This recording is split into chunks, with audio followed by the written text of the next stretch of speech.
Entonces aquí vemos el agua cuando ya la superficie ya llenó y se bota, o sea, se desperdicia.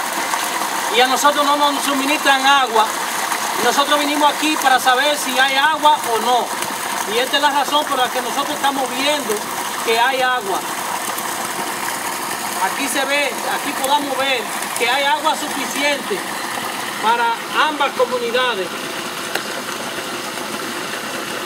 Nosotros lo que venimos aquí es porque nosotros exigimos que la comunidad del Cupey nos suministre agua por lo menos una vez a la semana, porque esta construcción fue hecha por Cáritas Diocesana a un costo aproximadamente de 7 millones de pesos, y hoy da pena que esta construcción fue muy beneficiosa para ambas comunidades, tanto para el Cupey como para Sabana del Corozo, para Loma de la Bestia, y esta es la situación que hoy día nosotros estamos pasando, que tenemos que estar comprando agua, habiendo agua suficiente.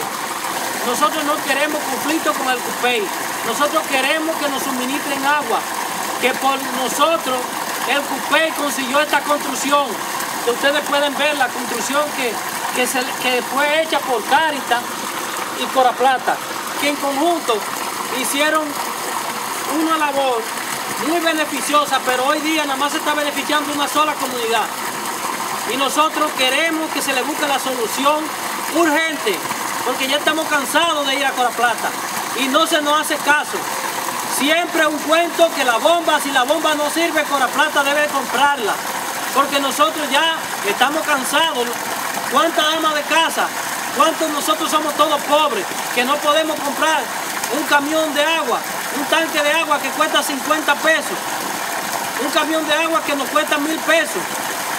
Nosotros no tenemos el dinero para comprarlo. Nosotros tenemos el derecho y estamos obligados a pagar el agua y la pagamos. Pero necesitamos que Coraplata, por favor, que tenga compasión de esta comunidad que no tienen agua. Que aunque sea una vez a la semana, nosotros no queremos más. Aquí está la muestra de que hay agua suficiente. ¿En cuánto? Muchas gracias.